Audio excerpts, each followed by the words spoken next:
मेरा नाम डेविड है। मैं मेक्सिको के एक छोटे से शहर में अपने परिवार के साथ रहता हूँ। मारिया मेरी पत्नी से मेरा प्रेम विवाह हुआ था। मेरे माता पिता इस विवाह के लिए राजी नहीं थे, इसलिए मैंने शादी के बाद अलग रहने का फैसला किया। पर कुछ सालों बाद मारिया की समझदारी, घर चलाने के हुनर को देख उनकी राय उसके बारे में बदल गई और उन्होंने उसे अपने परिवार का हिस्सा बना लिया। आज हम सब एक खुशहाल परिवार की तरह रहते हैं। हालांकि मैं उनके साथ नहीं रह पाता क्योंकि मेरा ऑफिस उनके घर से 2 घंटे के रास्ते पर है, पर हर शनिवार हम उनसे मिलने जरूर जाते हैं। मेरे परिवार में मेरा 10 वर्ष का बेटा पीटर, 5 वर्ष की बिटिया सोफिया और 5 महीने का छोटा सा नवजात शिशु ओलिवर है। एक दिन मुझे मेरे पिताजी का फोन आया कि हमारी दादी की तबीयत अचानक बहुत खराब हो गई है और उनकी आखिरी इच्छा है कि हम सब उनके अंतिम समय में उनके पास रहें। वह मेरे छोटे बेटे और लीवर को भी देखना चाहती थीं। मेरी दादी शहर से थोड़ा दूर बहुत ही सुंदर बंगले में रहती थीं। वह बंगला इसलिए सुंदर नहीं था कि वह बहुत आलीशान बना हुआ था। नहीं, वह एक छोटा सा बंगला था जिसमें बहुत साधारण सी सुविधाएं उपलब्ध थीं। वह बंगला सुंदर इसलिए था क्योंकि वह 3 तरफ से एक झील से घिरा हुआ था। वह बहुत ही सुंदर झील थी जिसे देखकर मन प्रफुल्लित हो उठता था। मेरे पिताजी दादी के साथ नहीं रह पाते थे क्योंकि शहर में उनकी अपनी दुकान थी। पिताजी ने बहुत कोशिश की कि दादी उनके पास आकर रहें, पर दादी वह घर छोड़ने को तैयार ही नहीं थी। उनका मन उसी घर में बसा हुआ था। दादी की इच्छा की पूर्ति के लिए हमने यह फैसला लिया कि हम उनके पास जाकर रहेंगे। पिताजी ने दुकान का काम नौकरों पर छोड़ दिया और मैंने भी अपने ऑफिस से 1 महीने की छुट्टी ले ली। जब हम सब वहां पहुंचे तो दादी हमें देखकर बहुत खुश हुई। उन्हें विश्वास नहीं हुआ कि हम सब उनके बुलाने पर आ गए। मेरे बच्चे पहली बार उन्हें मिल रहे थे। उन्होंने उन तीनों को बहुत प्यार किया और उनके लिए बहुत सारी मिठाइयाँ और चॉकलेट मंगवाई। क्योंकि वह घर हम सबके लिए थोड़ा छोटा था, इसलिए हम सबको किसी न किसी तरह वहां पर एडजस्ट करना था। दादी ने सबके लिए इंतजाम कर रखे थे। उन्होंने बच्चों को कड़ी हिदायत दी कि कोई भी बिना माँ बाप के झील पर घूमने नहीं जाएगा। 2-3 दिन बहुत ही आराम से गुजर गए। बच्चों को उस बंगले में मजा आ रहा था। हालांकि रात को उन्हें वहां थोड़ा डर लगता था क्योंकि उन दोनों को बाहर हॉल में सोना पड़ता था। दादी की तबीयत दिन पर दिन खराब होती जा रही थी। हम सब बस यही दुआ कर रहे थे कि वह आराम से इस दुनिया को अलविदा कह सकें और उनकी जो भी ख्वाहिश है उसे हम उनके रहते पूरा कर पाएं। मेरी बेटी सोफिया जब भी रात को बाथरूम जाने के लिए उठती है तो वह अपनी माँ को आवाज देती है। उसे अकेले बाथरूम जाने से डर लगता है। उस रात भी जब वह उठी तो उसने अपनी माँ को आवाज दी। हमारा कमरा ऊपर था, इसलिए हमें उसकी आवाज सुनाई नहीं दी। जब सोफिया ने 2-3 बार आवाज दी और मारिया ने नहीं सुनी तो उसने एक बार चिल्लाकर उसे पुकारा। तभी उसे दरवाजे में से एक औरत आती नजर आई। उसने सफेद रंग का गाउन पहन रखा था और अपने चेहरे को भी सफेद दुपट्टे से ढक रखा था। उसके काले लंबे घने बाल थे। सोफिया को उसका चेहरा ढंग से दिख नहीं रहा था, पर उसे देखकर सोफिया को बहुत अजीब लगा क्योंकि उसे यह एहसास था कि यह उसकी मां नहीं हो सकती, क्योंकि उसने बहुत अलग तरह के वस्त्र पहन रखे थे। वह औरत दरवाजे के पास खड़ी होकर सुबकियां लेने लगी। सोफिया यह देख घबरा गई। वह उठकर उसके पास पहुंची। जैसे ही वह उस औरत के नजदीक गई, उस औरत ने अपने हाथों से अपने चेहरे पर ढके दुपट्टे को हटा दिया। उसके चेहरे को देखते ही सोफिया घबरा गई। वह फर्श पर गिर गई। फिर वह भागकर अपने पलंग पर चढ़ गई और अपने आप को चद्दर से ढक लिया और खूब तेज चिल्लाने लगी। उसके चिल्लाने की आवाज से हम सब उठ गए। मैं और मारिया भागते हुए नीचे आए तो देखा कि उसने अपने आप को चद्दर से ढक रखा था और बुरी तरह से कांप रही थी। हमारे बहुत कहने के बाद उसने चद्दर हटाई और अपनी माँ से लिपट कर रोने लगी। थोड़ी देर बाद जब वह शांत हुई तब हमने उससे पूछा तो उसने सब कुछ हमें बताया। हमने थोड़ा सोचा और उसके बाद हमें ऐसा लगा कि शायद उसने कोई सपना देखा था। हमने उसे समझा बुझाकर सुला दिया। पर उस दिन के बाद सोफिया हॉल में नहीं सो पाई। वह हमारे साथ ही उस छोटे कमरे में नीचे फर्श पर बिस्तर बनाकर सो जाती थी। अब मेरा बेटा पीटर अकेले ही हॉल में सोने लगा। अंदर से शायद वह भी डरा हुआ था, पर बाहर से वह अपने आप को बहुत बहादुर दिखाता था। जब भी वह रात को सोता तो टेलीविजन और लाइट ऑन करके सोता। एक रात जब वह गहरी नींद में सो रहा था तो अचानक कुत्तों के भौंकने की आवाज से वह उठ गया। वह यह देखकर हैरान हो गया कि लाइट और टेलीविजन दोनों ही बंद थे। तभी उसे किसी महिला की रोने की आवाजें आने लगी। पहले उसे लगा कि शायद दादी माँ की तबीयत ज्यादा खराब हो गई है और वह रो रही हैं। तो वह दादी के कमरे में गया, पर वहां उसने देखा कि वह आराम से गहरी नींद में सो रही थीं। वह वापस हॉल में अपने बिस्तर पर जाकर लेट गया, पर वह रोने की आवाज तेज होती जा रही थी। ऐसा लग रहा था कि कोई औरत बहुत घंटों से रो रही है और अब उसका गला सूख चुका है। वह हिम्मत करके खिड़की के पास पहुंचा तो उसने महसूस किया कि वह आवाज उसके करीब आती जा रही है। वह समझ नहीं पा रहा था कि वह क्या करे।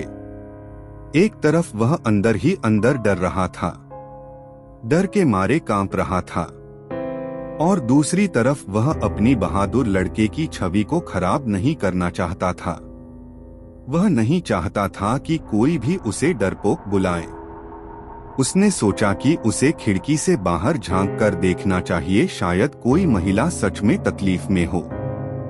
जैसे ही उसने खिड़की खोली उसे उस महिला की आवाजें आने लगी। वह महिला रो रो कर बोल रही थी, मेरे बच्चों को बचाओ, मेरे बच्चों को बचाओ। पीटर को लगा कि शायद उस महिला के बच्चे मुसीबत में हैं, इसलिए वह रोकर मदद मांग रही है। पीटर ने पूरी खिड़की खोल जैसे ही अपना मुंह खिड़की से बाहर निकाला तो वह महिला उसके सामने आकर खड़ी हो गई। उसके भयानक स्वरूप को देखकर पीटर बुरी तरह डर गया और डर के मारे कांपने लगा। तभी उस महिला के अजीब से कंकाल के समान दिखने वाले हाथों ने पीटर के हाथ को कसकर जकड़ लिया। अब पीटर के पसीने छूट गए। वह कांपते हुए जोर से चीखा। उसके चीखते ही उस औरत रूपी चुड़ैल की पकड़ कमजोर हो गई और पीटर ने उससे झटके से अपना हाथ छुड़ा लिया और सरपट दौड़कर हमारे कमरे में आ गया। उसने आकर जोर से मुझे हिलाया। मैं घबराकर उठा तो वह इतनी बुरी तरह कांप रहा था कि उससे बोला ही नहीं जा रहा था। वह हांफते हुए नीचे की तरफ इशारा कर रहा था। तब तक मारिया भी उठ गई। हम दोनों उसे लेकर नीचे पहुंचे पर वहां कुछ नहीं था।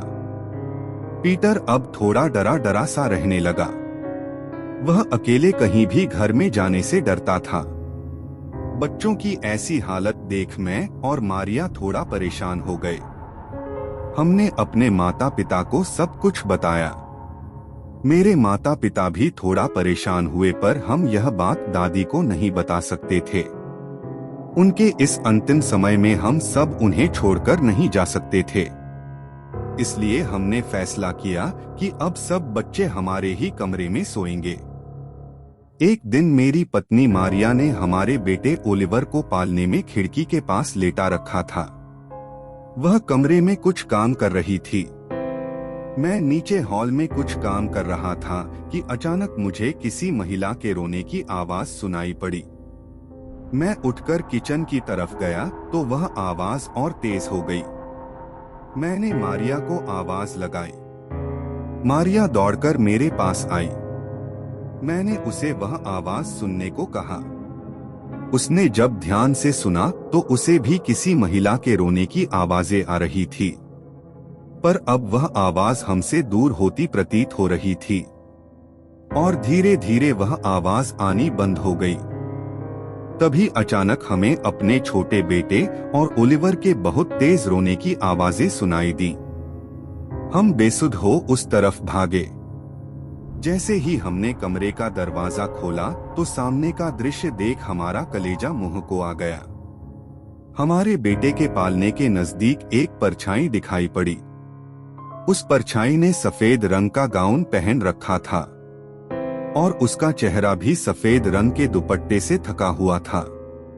उसने जैसे ही ओलिवर को उठाने के लिए हाथ बढ़ाया, मारिया चीख पड़ी और भागकर उसने ओलिवर को अपनी गोद में उठा लिया। बिजली से भी तेज रफ्तार से वह परछाई खिड़की से बाहर निकल गई। मैंने भागकर खिड़की बंद कर दी और हम दोनों छोटे से ओलिवर को चुप कराने में लग गए। अब यह बात साफ हो चुकी थी कि उस घर में किसी न किसी परछाई का साया था और जो कुछ भी सोफिया और पीटर ने हमें बताया वह सच था। हम सब बड़े लोग हॉल में इकट्ठा हो इस बात पर चर्चा कर रहे थे, पर पीटर और सोफिया इतना डर गए थे कि डर के मारे वह एक कोने में बैठे हुए थे। वह शायद अतीत में हुए अपने अनुभव को याद करके डर रहे थे। तभी मेरी माँ ने बताया कि मेरे बचपन में जब वह इस मकान में रहते थे तब उनको भी ऐसा ही कुछ अनुभव हुआ था। उस समय ला लोराना के किस्से बहुत प्रचलित थे। वह एक औरत की ऐसी परछाई थी जो केवल बच्चों को उठाकर लेकर जाती थी। यदि कोई बच्चा उसके रोने की आवाज सुन उसकी तरफ बढ़ता था तो वह उस बच्चे को वहां से गायब कर देती थी। मेरे पिताजी के अनुसार अब एक ही रास्ता था। हमें किसी ऐसे इंसान को बुलाना पड़ेगा जो ऐसी आत्माओं को कैद करने की शक्ति रखता है। मेरी माँ की सहेली एक ऐसे अघोरी बाबा को जानती थी जिनके पास ऐसी असाधारण शक्ति थी। उन्होंने उसे हमारे घर बुला लिया। जब वह अघोरी बाबा हमारे घर आए तो उन्हें देख हम सब कुछ वक्त के लिए डर गए। उनका हुलिया ही कुछ ऐसा था। उनके गले में धातु की बनी नर मुंड की माला लटकी थी, हाथ में चिमटा, कान में कुंडल और पूरे शरीर पर राख मल रखी थी। यह अघोरी बाबा पराशक्तियों को अपने वश में करने के लिए बहुत प्रसिद्ध थे। सब कुछ सुनने के बाद उन्होंने वहां एक छोटी सी तांत्रिक पूजा करने का उपाय सुझाया। उस पूजा में कुछ असाधारण सामान की आवश्यकता पड़ने वाली थी, जिसे देखकर शायद बच्चे डर जाएं, इसलिए बच्चों को दादी के कमरे में बैठा दिया गया। कुछ समय में उन्होंने अपना सारा सामान लगा लिया और तंत्र मंत्र विद्या प्रारंभ कर दी। लगभग 1 घंटे के तंत्र मंत्र के बाद वहां एक अजीब सी शक्ति का एहसास होने लगा। हम सब डरकर एक दूसरे का हाथ पकड़ बैठे रहे। तभी हमने देखा कि वह बाबा किसी अनदेखी शक्ति से बात कर रहे हैं। उन्होंने उस शक्ति को कई बार अपने पास बुलाने की कोशिश करी, पर वह नहीं आई। तब उन्होंने एक बहुत ही शक्तिशाली मंत्र का उपयोग किया। तभी उसकी बोतल में कैद होते ही मानो एक सन्नाटा छा गया। ऐसा लगा जैसे बहुत तेज तूफान आया हो और अब सब थम गया हो। अघोरी बाबा ने हमें बताया कि अब सब कुछ सही हो गया है, अब वह परछाई हमें कभी भी परेशान नहीं करेगी। कुछ दिनों बाद दादी भी इस दुनिया से चली गईं। अब हम सबके भी वापस जाने का समय आ गया था। मेरे पिताजी ने दादी के उस घर को बेचने की बात करी, पर मेरी माँ ने मना कर दिया। उन्होंने बोला कि हमें इस घर को बंद करके ऐसे ही रखना चाहिए।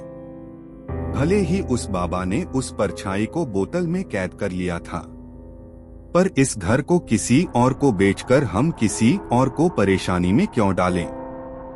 हम वापस अपने घर पहुंच गए। कुछ दिनों तक पीटर और सोफिया डरे सहमे से रहते थे। वह उस घर में हुए अपने अनुभव को भुला नहीं पा रहे थे।